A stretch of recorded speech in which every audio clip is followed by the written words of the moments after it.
E aí, galera, estamos aqui em mais um grupo de estudos de Go e hoje nós vamos falar sobre um assunto bem bacana que eu gosto muito, que é contribuir com software aberto, né? Eu contribuir com open source. É uma coisa bem bacana, bem legal. Eu tenho aqui alguns exemplos para mostrar para vocês de algumas contribuições que eu fiz, algumas coisas que a galera está usando. E, enfim, é uma coisa divertida. Você aprende muito, você devolve muita coisa também para a comunidade, você recebe muita coisa em troca, porque as pessoas criticam o seu código e você aprende para chuchu. Mas antes eu queria falar um pouquinho da licença, porque o pessoal meio que se confunde, não sabe o que é o que. Então tem duas coisas que são comumente usadas, né? Código aberto, que é o open source, e código livre, que é o free software, né? Qual que é a diferença entre esses dois? Bom, geralmente eu estou falando muito em linhas gerais. Quando a gente fala de código aberto, é qualquer código que você tem acesso, né? Qualquer código que você pode ir lá e olhar os fontes. Software livre já é outra coisa. O código você também pode ir lá, também pode olhar os fontes, mas geralmente, quando a gente está falando de software livre, a licença já é feita de tal maneira que você não pode fechar aquele software e falar que é seu e aí sair distribuindo por ali, né? Por isso que aqui nós vamos falar de open source, ou seja, código aberto. Por quê? Porque a licença que nós vamos ver aqui das coisas que nós vamos ver, elas permitem que você feche o código e fale, não, eu vou vender isso daqui e é meu e acabou. E tudo bem, é uma escolha das pessoas que criaram aquele código, que resolveram te dar essa possibilidade, escolheram uma licença que permite que você venda, distribui, faça o que quiser com aquilo. Você pode vender alguma coisa com a licença de código livre? Pode também, só que você é obrigado em entregar os fontes junto. Então, basicamente, essa é a diferença mais básica que existe, né?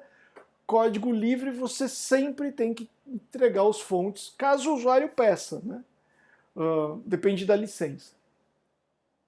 Já código aberto, os fontes estão lá, mas se você quiser fechar e vender, problema teu.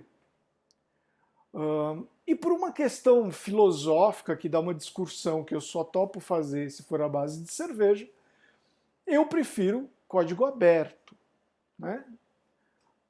Não necessariamente livre. Mas enfim, essa é daquelas discussões que dá pra gente falar por horas. Vamos dar uma olhadinha em algumas coisas que eu acho legal, que realmente ajudam e que são importantes, né, para nós que somos programadores. Isso aqui foi uma contribuição que eu fiz para o código do Ebiden, que é uma biblioteca para fazer jogos, escrita em Go, e eu gosto muito porque o código dela é bem simples, bem legal de ler.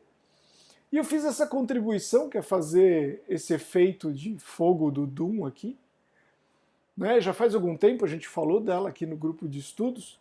Mas o que foi legal dessa contribuição e o que eu achei super legal é que tudo isso daqui são, são coisas que antes do meu pull request ser aprovado, eles pediram para mudar no código. Tem 1 milhão de coisinhas do tipo, faça isso, porque você fez aquilo, olha, muda tal coisa, para ficar o mais cara de Go possível, para ficar o mais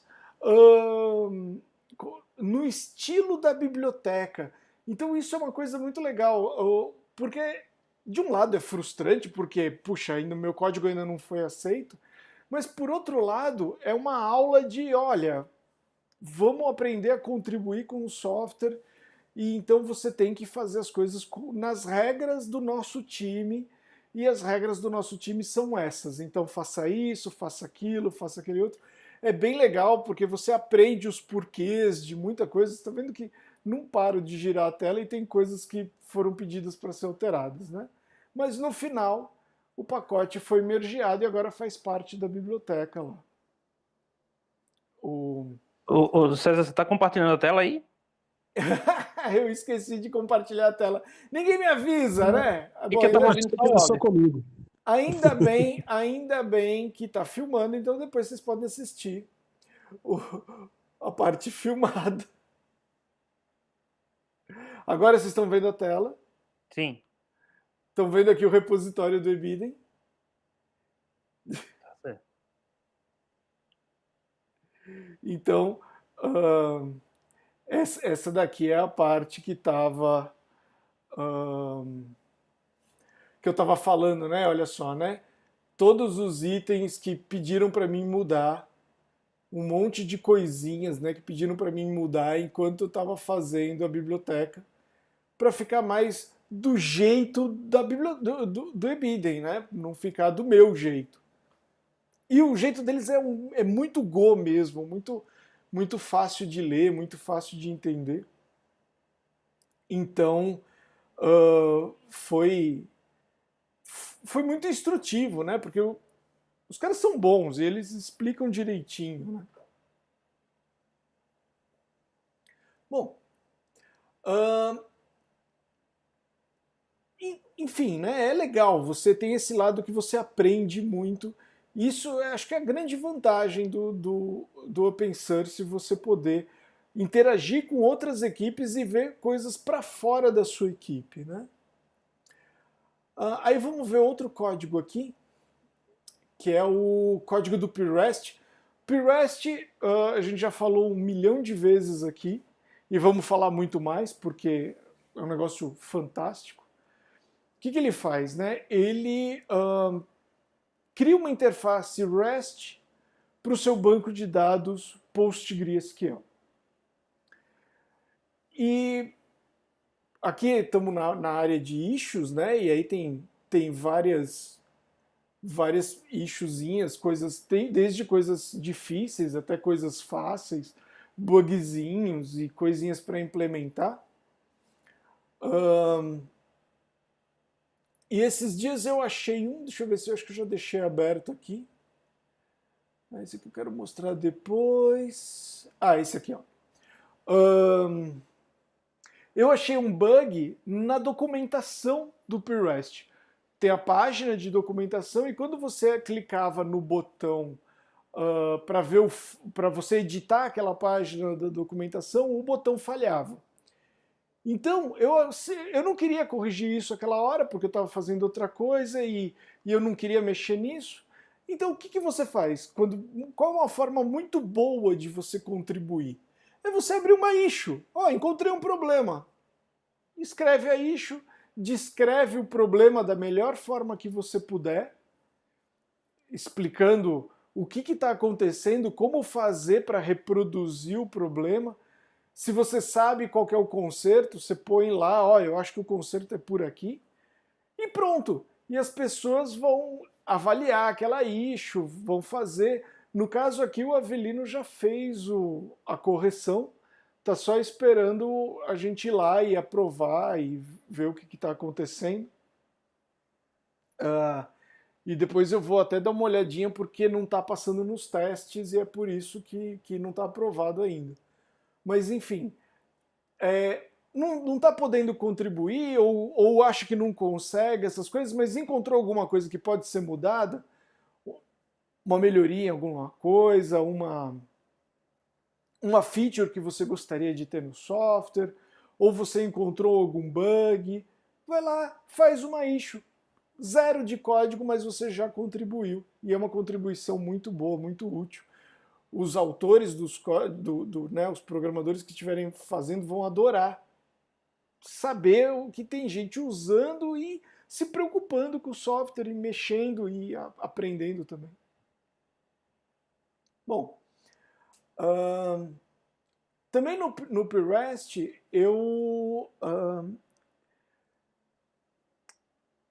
queria estender o PREST, que é uma coisa muito legal de fazer, né? Você pode estender ele e colocar as suas as suas funcionalidades, né? E a forma mais legal de estender o PureRest é você alterando os middlewares. E aí eu fui alterar os middlewares e eu esbarrei com um bugzinho. Se você alterasse os middlewares dessa forma aqui, colocando que você quer simplesmente substituir todos os middlewares por middlewares seus, você não quer usar nenhum middleware nativo, ele não deixava. Alguns middlewares ele sempre colocava, né? E aí, enfim, tinha vários problemas com isso, porque, por exemplo, você podia ficar com dois middlewares que faziam a mesma coisa e você não conseguia substituir o original pelo seu. E aí, mais uma vez, né, a primeira coisa que eu fiz foi abrir uma issue, expliquei o problema com um exemplo, tudo direitinho. O Avelino foi lá e falou, isso aqui é um bug mesmo. Marcou como bug. Mas como eu estava mexendo no projeto, eu resolvi alterar isso, né? Eu resolvi fazer a alteração. E aí, aqui tem a alteração que eu fiz. Vamos ver aqui, né? Opa. Aqui. Aqui está a alteração que eu fiz. Parece que eu mudei muita coisa, mas na verdade não. Na verdade eu só peguei essa chave aqui, que agora está aqui. Antes ela estava aqui em cima. Eu só movi ela para baixo. E aí, como teve a indentação, ele acha que mudou todas essas linhas, mas na verdade foi só uma chave que o if, que antes era só esse if aqui, que antes era só uma linha, agora ele vem até aqui embaixo. Então foi basicamente isso que eu mudei. E aí agora, se não tiver nenhum middleware, ele declara, ele preenche os middlewares. Se não, se já tiver alguma coisa declarada que você declarou, ele vai respeitar o que você fez e não vai socar os dele lá. Uma alteração super simples. Basicamente eu só movi um caractere aqui para baixo. Tudo bem, teve uma mudança de lógica, eu tive que entender e tudo mais, mas ainda assim uma alteração bastante simples. E esse tipo de alteração é muito útil, porque resolveu um problemão. E aí vem a parte engraçada, né? Para você ter o pull request aprovado, ele tem que passar nos testes, né? A coisa tem que funcionar. Então, voltar para cá. Eu estava com preguiça de testar na minha máquina. Aí eu falei assim, eu estou trabalhando num branch meu mesmo, eu vou commitar esse branch lá no repositório, né? Vou dar um git push aqui e vou deixar a ferramenta de CI testar o programa. Aí falhou a primeira vez, aí eu resolvi que era só ajustar o teste, aí falhou de novo, aí eu ajustei mais um teste, aí falhou de novo. Ou seja, não faça isso, tá? Isso daqui é uma preguiça desgramada, mal feito pra caramba. O certo é você testar antes de mandar, tá? Testa antes de mandar, tal. Mesmo estando funcionando, tá passando tudo direitinho, o pessoal revisa o código. Por exemplo, o Felipe foi lá e fez um questionamento. Olha, você checou se está quebrando os controllers? Né? Aí o que eu fiz? Eu falei, não sei se está quebrando os controllers. Aí, como eu tinha que dar uma resposta para ele, eu fui lá e fiz direitinho, né? Preparei as variáveis de ambiente, rodei o teste, e ok, passou o teste dos controllers. Então eu pude responder para ele que estava tudo ok e tudo mais. E dizer também o que foi que eu fiz para testar, né? E eu testei e funcionou, essa interação é importante, né? As pessoas interagem, discutem o seu código, perguntam o que você testou e o que você não testou. Isso faz com que o software fique muito mais sólido, mais olhos olhando aquilo, não é só você tentando resolver um problema sozinho. E quando você tem um software grande que começa a ficar distribuído assim em vários repositórios, você tem que ter essa preocupação de, olha, está realmente tudo funcionando? Mas enfim, esse daqui já foi aprovado e como ele estava passando em todos os testes, está tudo bem, já foi mergeado, né? Já está no master. Bom, basicamente é isso, né? Eu queria falar sobre esse tipo de colaboração com o software, da gente, opa, chegando gente aqui, da gente poder colaborar e poder enriquecer o ambiente de software que a gente mesmo usa, né? Que é muito legal poder fazer isso. E acontece das formas mais diferentes. Por exemplo, participar do grupo de estudos é uma maneira de você ajudar software livre. Você está ajudando o nosso, né? Você está ajudando o Go, por exemplo, que também é código aberto, também está aí disponível. E de vez em quando acontecem algumas colaborações acidentais, que nem, por exemplo, o Ítalo foi super gentil e resolveu o CSS do meu site que estava com problema. Ele foi lá e corrigiu. É uma colaboração para software aberto também, né? Não é porque é o meu site que não deixa de ser software. Tudo bem, HTML não é linguagem de programação. Não vamos discutir isso, não é e pronto. Bom, galera, vou fechar a parte gravada para a gente continuar batendo papo e falando sobre esses assuntos. Mas é isso aí. Semana que vem tem mais. Semana que vem eu prometo mostrar mais código, que hoje foi um daqueles que a gente prometeu de fazer, né, com mais de opinião.